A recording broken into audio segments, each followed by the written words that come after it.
बहुत समय पहले राम और सीता की दिव्य प्रेम कथा की शुरुआत होती है। मिथिला नगरी में राजा किंग जनका राज्य करते थे। वे एक महान और धर्मात्मा राजा थे। उनकी पुत्री सीता अत्यंत सुंदर, बुद्धिमान और गुणों से भरपूर थीं। कहा जाता है कि सीता कोई साधारण कन्या नहीं थी, बल्कि देवी लक्ष्मी का अवतार थीं।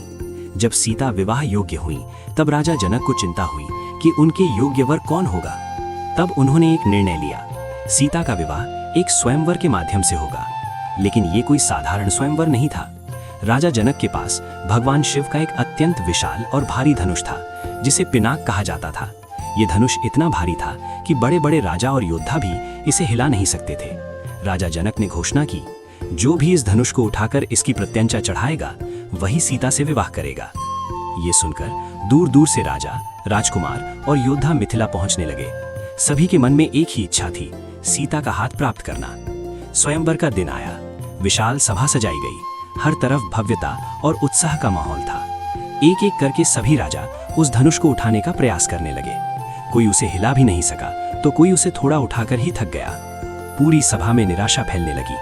तभी वहां पहुंचे अयोध्या के राजकुमार राम अपने भाई लक्ष्मण के साथ। वे अपने गुरु विश्वामित्र के साथ मिथिला आए थे। राम का स्वरूप अत्यंत शांत और तेजस्वी था। उनके चेहरे पर विनम्रता और आत्मविश्वास छलक रहा था। गुरु विश्वामित्र ने राम से कहा, राम, तुम भी इस धनुष को उठाने का प्रयास करो। राम ने गुरु की आज्ञा का पालन किया। वे धीरे धीरे उस विशाल धनुष के पास गए। पूरी सभा की निगाहें अब राम पर टिक गईं। राम ने सहजता से धनुष को उठाया, जैसे वो उनके लिए कोई भारी वस्तु ही ना हो। फिर उन्होंने प्रत्यंचा चढ़ाने का प्रयास किया और तभी धड़ाम, एक तेज आवाज के साथ वो धनुष दो टुकड़ों में टूट गया। पूरी सभा में सन्नाटा छा गया। किसी को विश्वास नहीं हो रहा था कि एक साधारण दिखने वाले राजकुमार ने वो कर दिखाया जो बड़े बड़े राजा नहीं कर सके। राजा जनक अत्यंत प्रसन्न हुए। उन्होंने तुरंत घोषणा की, आज से मेरी पुत्री सीता राम की अर्धांगिनी है। सीता ने शर्माते हुए राम के गले में वरमाला डाली। ये दृश्य अत्यंत पवित्र और भावुक था। इसके बाद अयोध्या से राजा दशरथ को बुलाया गया। उनके आने पर पूरे विधि विधान से राम और सीता का विवाह संपन्न हुआ। सिर्फ राम और सीता ही नहीं, बल्कि लक्ष्मण का विवाह उर्मिला से और राम के अन्य भाइयों का विवाह भी जनक के परिवार की कन्याओं से हुआ। पूरा मिथिला नगरी उत्सव में डूब गई।